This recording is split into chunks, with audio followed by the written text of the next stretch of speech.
Respect begins where real connection is formed, and that connection starts with listening. Most people talk far more than they listen. They believe that by speaking more, they sound smarter, gain control, or appear more dominant. But the truth is, people respect those who make them feel heard, not those who constantly try to be heard. When you speak without listening, you send a clear message. What I think is more important than what you feel. Over time, this erodes trust, distances relationships, and silently kills influence. It doesn't matter how smart or capable you are, if people don't feel understood by you, they won't respect you. There is a biological and psychological need within every human being to feel seen, heard, and acknowledged.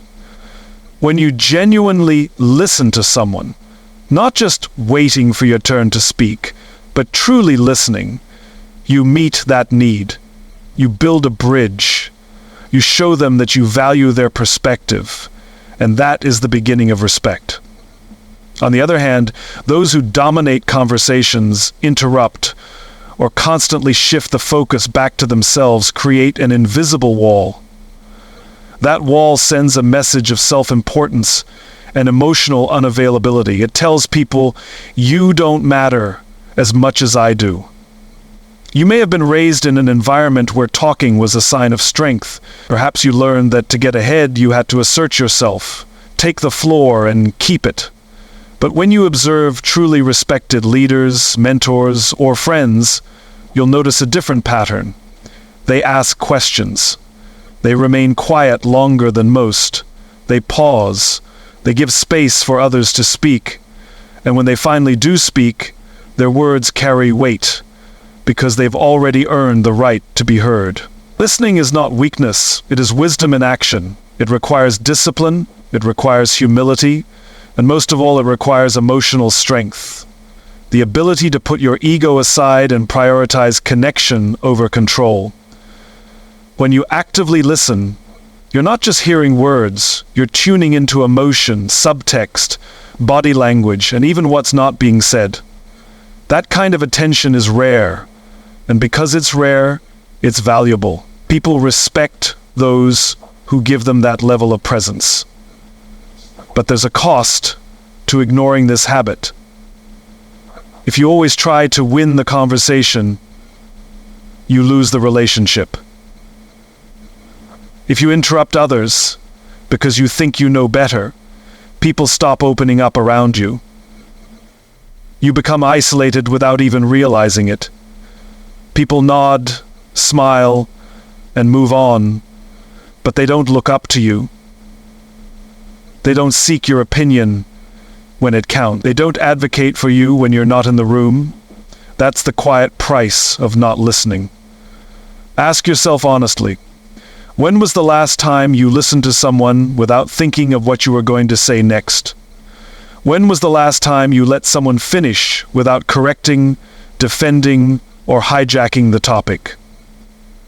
These habits sneak in quietly. They may feel harmless or even justified, but over time, they create an image of someone who's more interested in being right than being respectful. And no one respects that. You can't fake listening. People know, they feel it. Eye contact, body language, and silence all communicate whether you're present or just waiting for your next turn. True listening invites trust. It creates depth in relationships. It opens doors. It disarms conflict. And it lays the foundation for mutual respect. Excuses are the invisible walls we build between who we are and who we're meant to become. They seem harmless on the surface. Little justifications, rationalizations, or explanations for why something didn't happen, why we failed, or why we stayed in the same place. But over time, these excuses turn into habits. They become part of how we see ourselves, how others see us, and most importantly, how we navigate life. And the truth is, no one respects a person who always has an excuse. People may sympathize for a while, but eventually they tune out. Because while excuses protect your ego, they erode your credibility. When something doesn't go your way and your first instinct is to blame circumstances, other people, or bad luck, you're handing over your power. You're saying, I have no control. That message doesn't inspire respect. People begin to wonder if you're reliable, if you'll take ownership when it really counts, if you'll show up in pressure situations. And if they sense that you won't, they won't follow you, trust you, or believe in you. Respect begins with accountability. And accountability begins when you stop making excuses and start taking full responsibility for your actions, your results, and your life. Excuses are a form of self-deception. They make you feel safe in the moment, but leave you stuck in the long run. You might say, it wasn't my fault, or I didn't have enough time, or they didn't give me a fair chance. These all sound reasonable, but they're traps. They keep you from asking the harder questions. Questions like, what could I have done differently? What can I learn from this? How can I make sure this doesn't happen again? People who earn respect don't run from those questions. They live inside them. They see failure as feedback. They see obstacles as chances to grow. And they never let an excuse get in the way of responsibility. Realize they're stuck in a loop where nothing ever changes because nothing is ever their fault. That kind of mindset repels respect. People may pity you, but they won't look up to you. They may nod politely, but deep down, they don't trust your word. Owning your mistakes doesn't make you weak. It makes you human. In fact, it's one of the fastest ways to gain respect. When you say, I messed up, or that was on me, you demonstrate strength of character, you show humility, you show growth, and that tells people you're someone they can count on. Someone who doesn't hide behind stories or shrink from the truth. That's rare, and that's why it's respected. There's also a cost to surrounding yourself with people who make excuses.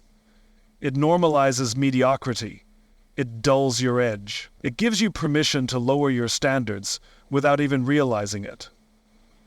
But when you start removing excuses from your life, something shifts. You begin to see possibilities where others see problems. You find solutions instead of delays. You become a person of action, not avoidance. And people notice. They may not say it out loud, but they begin to respect your discipline, your resilience, and your ownership. Excuses can wear many disguises: humility, caution, even logic. But beneath every excuse is fear. Fear of failure, fear of judgment, fear of being seen as not enough.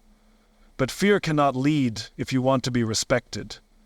You must lead yourself through it. You must be honest with where you fell short, where you held back, where you didn't follow through. That honesty is what people respect.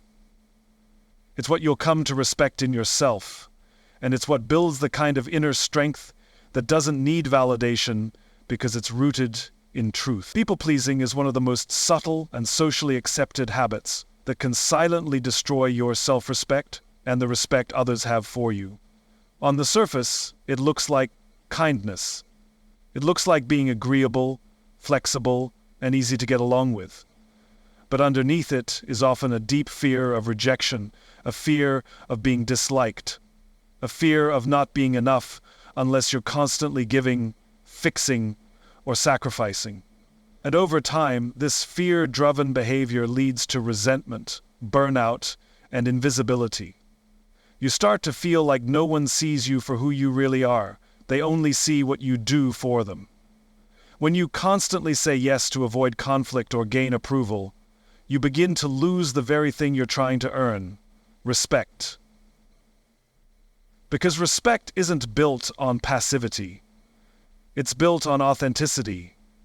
It's built when you have boundaries, when you can say no with clarity, and when your words match your values. People don't admire those who try to please everyone.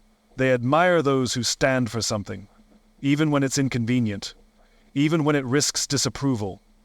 People-pleasing creates a false version of you, and while that version might be liked, it's not respected, because it's not real. At its core, people-pleasing is a form of manipulation. It doesn't feel like manipulation because it's wrapped in politeness and generosity, but when you dig deeper, the intention is often to control how others see you. You give so they won't be mad. You agree so you won't be excluded. You smile so they won't question you. And while that might work in the short term, in the long run, people begin to sense that something is off, that you're not being fully honest, that you're withholding your truth to protect yourself. And that creates distance. That weakens trust. That erodes respect. You might think you're being helpful, supportive, or selfless, but if your actions come from a place of fear rather than choice, they carry a cost. That cost is your self-worth. Every time you say yes when you mean no, you teach yourself that your voice doesn't matter. Every time you put someone else's comfort above your own truth, you reinforce the belief that your needs are less important. And when you do that long enough, you begin to shrink.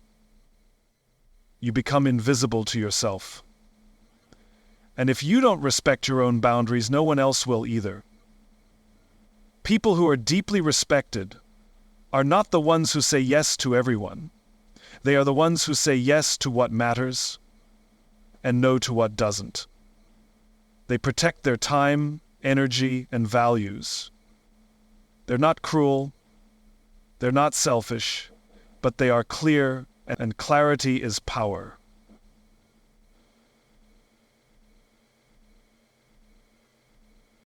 There's a big difference between being kind and being a people pleaser.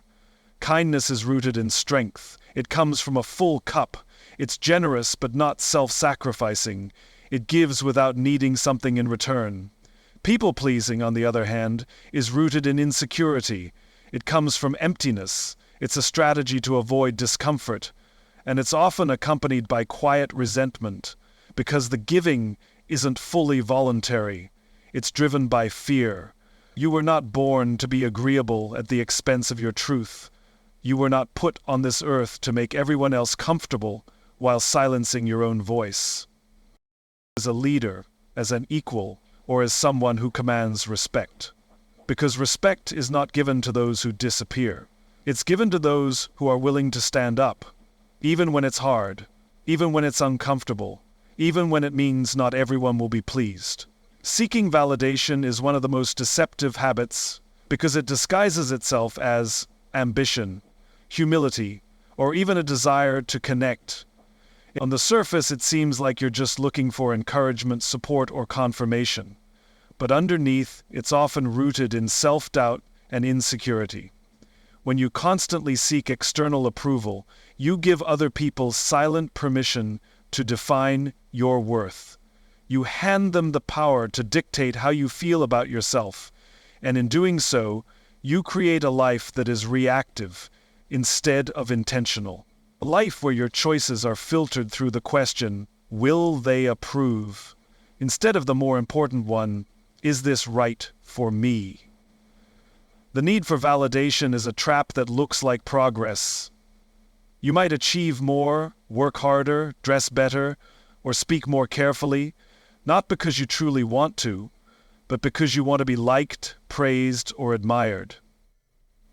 Over time, this habit makes you dependent on feedback. When you receive applause, you feel alive. When you're ignored or criticized, you feel like you're shrinking. Your emotional state begins to ride the roller coaster of public opinion. And no matter how much validation you get, it's never enough, because it was never meant to fill the void inside you. That's something only self-respect and internal alignment can do. People can sense when your confidence is real and when it's borrowed, when your words are backed by conviction versus when they're just echoes of what you think others want to hear. And the truth is, people do not respect someone who constantly needs approval. They may compliment you. They may even follow you for a while. But deep respect is reserved for those who stand firm in who they are, regardless of whether others approve or not. Because that kind of self-trust is rare, and what's rare is respected. The need for validation often starts early in life. It can come from growing up in an environment where love or attention was conditional, based on performance, obedience, or achievements. You learned that being accepted meant doing what others expected, not what felt true to you. And now, as an adult, that pattern continues in your relationships, your work, your identity. But at some point you have to break that cycle. You have to stop outsourcing your self-worth. Because as long as you do, you will always feel like an imposter, performing instead of living. When you remove the need for validation, you begin to reclaim your authenticity. You make decisions from a place of clarity, not fear. You take risks not to impress others, but to align with your purpose. You speak not to be liked, but to be real. And paradoxically, that's when people start to truly respect you. Not because you chased their approval, but because you didn't need it. You showed them that you have something stronger than popularity. You have integrity. Validation is not wrong. It's human to enjoy praise and recognition, but it becomes toxic when it becomes necessary, when you feel anxious without it, when you chase it like a drug, when your self-dominion rises and falls with every like, comment, or compliment. That's not confidence, that's captivity. And you can't earn genuine respect when you're emotionally captive. People admire those who lead from within, those whose energy doesn't waver when applause is absent, those who stay true even in silence, even in criticism, even in loneliness. When you stop needing validation, you free yourself. You become more creative, more honest, more resilient. You take ownership of your choices, even the unpopular ones. And people may not always agree with you, but they'll respect you, because they'll see someone who leads themselves, someone who knows who they are, someone who doesn't flinch under pressure. And that kind of presence speaks louder than any approval ever could. Gossip is one of those habits that feels harmless in the moment. It can even feel like a bonding experience, sharing a laugh, an observation, a critique about someone who isn't in the room. It gives an illusion of connection, of being in the know, of being part of something. But underneath the surface, gossip is one of the fastest ways to lose the respect of those around you. Because when you talk behind someone's back, the people listening are also learning something important about you. They're learning that you may not be trustworthy, that your loyalty is selective, that your integrity has a price, and that price is a good story. Gossip thrives on weakness. It feeds on insecurity, jealousy, boredom, or the desire to elevate oneself by tearing down others. It's easy to engage in, especially when you feel disconnected or when you're trying to impress others. But people who carry themselves with self-respect and who command respect from others don't entertain gossip. They know that talking about someone's flaws behind their back says more about the speaker than the subject. It reveals a lack of emotional maturity, a lack of discipline, and a lack of honor. You can't build a strong reputation on a shaky foundation. And gossip makes everything shaky. It poisons relationships, weakens teams, and erodes cultures. Whether it's in families, friendships, or organizations. It creates an environment of suspicion where people feel they have to look over their shoulder, unsure of who might twist their words or betray their trust. And while gossip may offer a moment of entertainment, it leaves behind a residue of mistrust. And trust is the currency of respect. Once it's gone, it's incredibly hard to earn back. There's also a hidden cost to gossiping that most people overlook. When you speak negatively about others, you reinforce negativity in your own mind.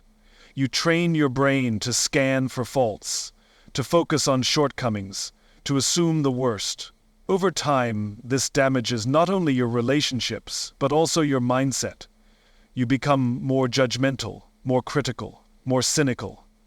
And people who live in cynicism don't inspire admiration, they push others away. Respect is drawn to strength, clarity, and kindness, not to pettiness and drama.